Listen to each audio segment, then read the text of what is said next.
Hello, चलिए biology देखते हैं। बायोलॉजी का बेसिक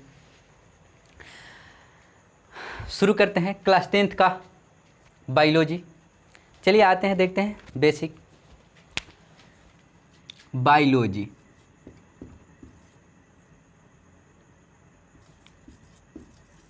बायोलॉजी इसका हिंदी होता है जीव विज्ञान।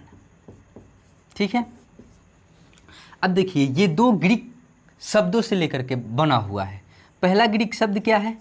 बायो। इसका हिंदी होता है जीव। और दूसरा क्या है? लॉजी, बायोलॉजिस। ठीक है, इसका होता है अध्ययन। ठीक है। चलिए, इसका डिफिनेशन क्या होता है? यानी जीवों के बारे में जो भी अध्ययन किया जाता है उसको क्या कहते हैं? हम बायोलॉजी कहते हैं। ठीक है। तो इसका डिफिनेशन लिख देते हैं कि विज्ञान की वह शाखा जिसके अंतर्गत जीव जंतु तथा पेड़ पौधों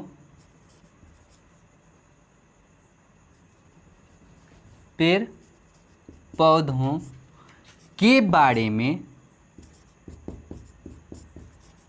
में अध्ययन करते हैं उसे जीव विज्ञान कहते हैं। इसके पिता अरस्तु को कहते हैं। देखिए, जीव विज्ञान के पिता अरस्तु को कहते हैं। अब देखिए, जीव विज्ञान शब्द का सर्वप्रथम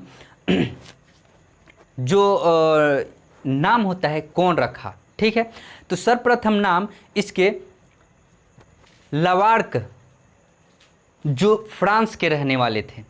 ठीक है। और दूसरा थे ट्रेविरेनस, जो जर्मनी के रहने वाले थे। इन दोनों वैज्ञानिकों ने सबसे पहले जीव विज्ञान नाम रखा था, यानी बायोलॉजी नाम रखा था। ठीक है। चलिए, ये तो हो गया बायोलॉजी के नाम और डिफिनेशन। अब थोड़ा सा आइए आगे देखते हैं इसमें। चलिए, इसको आप वीडियो को रोक करके आप इसको नोट कर लीजिएगा। ठीक है। हम इसको मिटाते हैं। देखिए, इसमें क्या होता है कि जीव विज्ञान को दो भागों में बांटा गया है। पहला होता है जंतु विज्ञान और दूसरा होता है वनस्पति विज्ञान। ठीक है। चलिए, अब देखिए, जंतु विज्ञान किसे कहते हैं?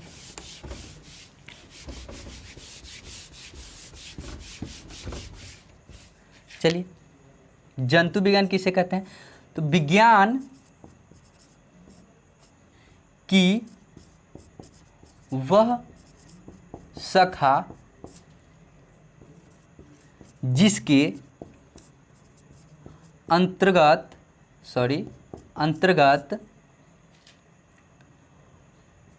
जीव जंतुओं के बारे में अध्ययन किया जाता है उसे जंतु विज्ञान कहते हैं। इसके पिता अरस्तु को कहते हैं। देखिए, ये जो है जंतु विज्ञान, इसके पिता अरस्तु हैं, ठीक है। और इसको कहते हैं विज्ञान की वह शाखा जिसके अंतर्गत सिर्फ केवल किसके बारे में, जीव जंतुओं के बारे में हम अध्ययन करते हैं, उसको हम लोग क्या कहते हैं, जंतु विज्ञान कहते हैं। लेकिन वनस्पति विज्ञान में क्या होता है, वही होता है जस्ट इसके अपोजिट, कि विज्ञान की वह शाखा, विज्ञान की वह शाखा जिसके अंतर्गत पेड़ पौधों के बारे में अध्ययन किया जाता है, उसे वनस्पति विज्ञान कहते हैं। वनस्पति विज्ञान कहते हैं। इसके पिता थियोफ्रेस्टिस को कहते हैं। इसके पिता जो है थियोफ्रेस्टिस हैं और इनके पिता अरस्तु हैं। अब देखिए इसमें क्या होता है कि ये सिर्फ बायोलॉजी यानी इन दोनों को हम कहाँ तक पढ़ते हैं, क्लास 6 से पढ़ते हैं, क्लास 6, 7, 8, 9, 10, 11, 12, ये सभी को मिलाकर यानी जीव जंतु और पेड़ पौधे सभी को मिलाकर के पढ़ते हैं। लेकिन यही जब हम ग्रेजुएशन में जाते हैं यानी ट्वेल्थ पास करके जब जाते हैं यानी हम ग्रेजुएशन करने जाते हैं तो ये दोनों अलग हो जाता है। यानी ये हो जाता है वनस्पति विज्ञान, ये हो जाता है ये हो जाता है जंतु विज्ञान और ये हो जाता है वनस्पति विज्ञान यानी बोटनी और जूलॉजी। ये दोनों हम लोग अलग अलग पढ़ते हैं, ठीक है। अब इसके आगे थोड़ा सा और जानते हैं क्या,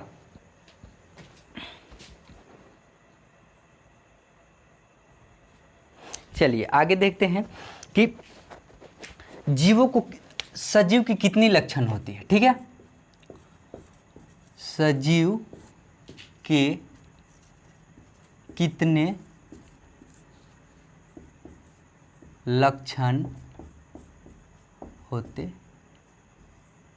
हैं, तो देखिए इसमें क्या होता है, लिखेंगे सजीव के निम्नलिखित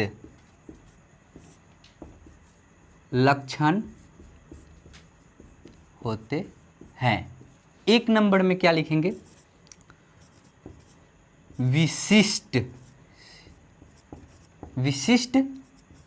आकृति, ठीक है। हर एक जीवों की जो शरीर की जो आकृति होती है अलग अलग होता है। दूसरा है शारीरिक रचना, पहले लिख देते हैं फिर इसको समझाते हैं। तीसरा हमारा क्या है, पोषण है, ठीक है, पोषण। चौथा क्या है, पोषण के बाद क्या होता है, श्वसन प्रजनन, श्वसन। पांचवा है प्रजनन। छठा है हमारा, छठा क्या है, गति है, गति। सातवां क्या है, उत्तेजनशीलता।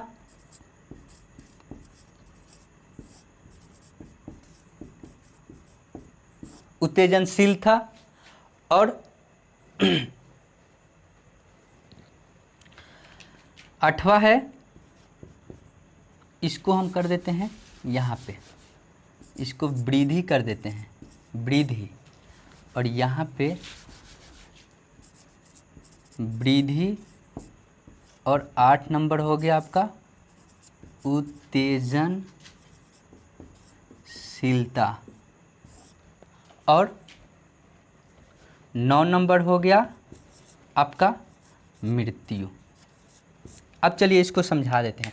विशिष्ट आकृति का मतलब होता है क्या, कि जीवों की क्या होती है आकृति, सबका आकार अलग अलग होता है। जैसे कि हाथी एक सजीव है, वो बड़ा जानवर है, और एक चूहा या चींटी एक छोटा, तो ये दोनों में क्या होता है कि अलग अलग इसकी आकृति होती है। दूसरा क्या होता है, शारीरिक रचना, मतलब कि हाथी का शरीर का जो रचना है वो अलग है, और एक चींटी या चूहा ले लीजिए या मनुष्य ले लीजिए, इन लोग का शरीर का क्या है, रचना का होता है, अलग अलग होता है। ठीक है, उसके बाद हर एक जीव के जीवित रहने के लिए पोषण यानी भोजन की ज़रूरत पड़ती है, तो उसको हम लोग पोषण, ठीक है, पोषण के द्वारा उसको मैनेज करते हैं।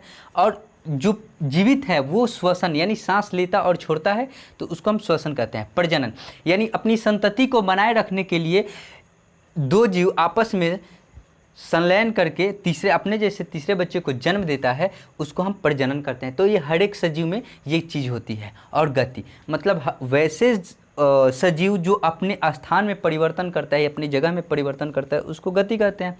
वृद्धि यानी जो भी जीव है वृद्धि करता है यानी बढ़ता है, ठीक है, उसको हम वृद्धि कहते हैं। ठीक है, तो ये उसके बाद उत्तेजनशीलता क्या है कि किसी को देख के मन में उत्तेजना जगता हो, ठीक है, उसको उत्तेजनशीलता कहते हैं।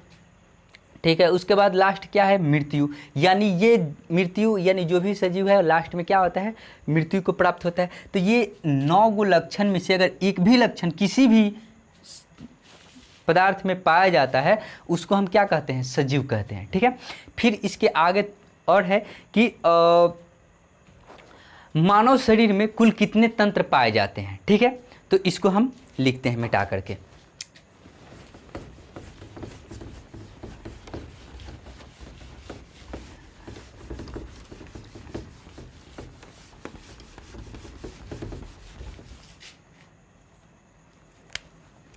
अगला है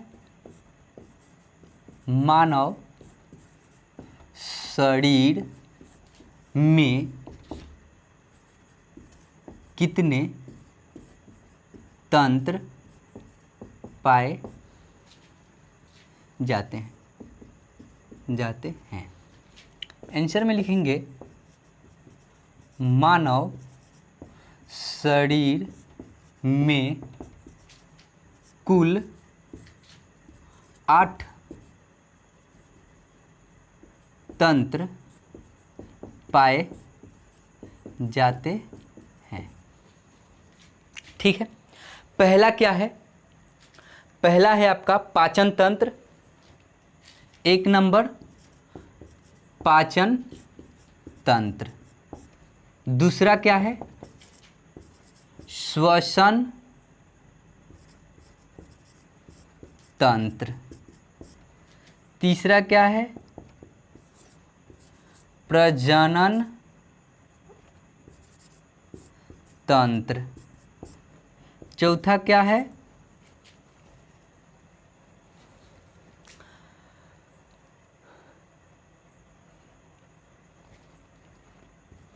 तंत्रिका तंत्र। पांचवा है कंकाल तंत्र। छठा क्या है, मांसपेशिया तंत्र। सातवां क्या है, सातवां आपका है रक्त परिसंचरण तंत्र।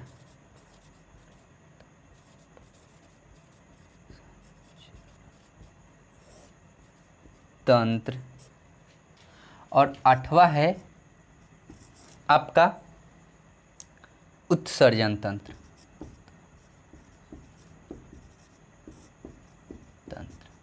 अब देखिए ये पाचन तंत्र यानी सजीव के द्वारा जो भी भोजन किया जाता है तो उसके पचाने में जितने सारे शरीर के अंग भाग लेते हैं उन सभी अंगों के समूह को पाचन तंत्र कहते हैं। और दूसरा है श्वसन तंत्र यानी सांस लेने में जितने सारे हमारे शरीर के अंग भाग लेते हैं उसको हम क्या कहते हैं, श्वसन तंत्र कहते हैं। प्रजनन तंत्र में होता है क्या कि अपने जैसे संतान की उत्पन्न करने में जितने सारे अंग भाग लेते हैं उसको हम कहते हैं प्रजनन तंत्र। तंत्रिका तंत्र में क्या होता है कि हमारे जितने ज्ञान इंद्रियां हैं उन सभी को तंत्रिका तंत्र कहते हैं। हमारे शरीर में कुल 5 ज्ञान इंद्रियां हैं। कौन कौन से हैं 5 ज्ञान इंद्रियां, नाक, जीभ, कान, 3 हो गया, नाक, जीभ, कान। उसके बाद क्या है आँख और त्वचा। ठीक है, नाक, जीभ, कान, आँख और त्वचा। तो इसमें क्या होता है, नाक द्वारा सूंघ करके किसी चीज़ को बताया जाता है ये अच्छा है या बुरा है, ठीक है। कान से क्या होता है, आवाज़ सुना जाता है, ठीक है। जीभ से क्या होता है, किसी भी वस्तु का स्वाद लिया जाता है, ठीक है। आँख से क्या होता है कि हम अनेक चीज़ों को देख सकते हैं, ठीक है।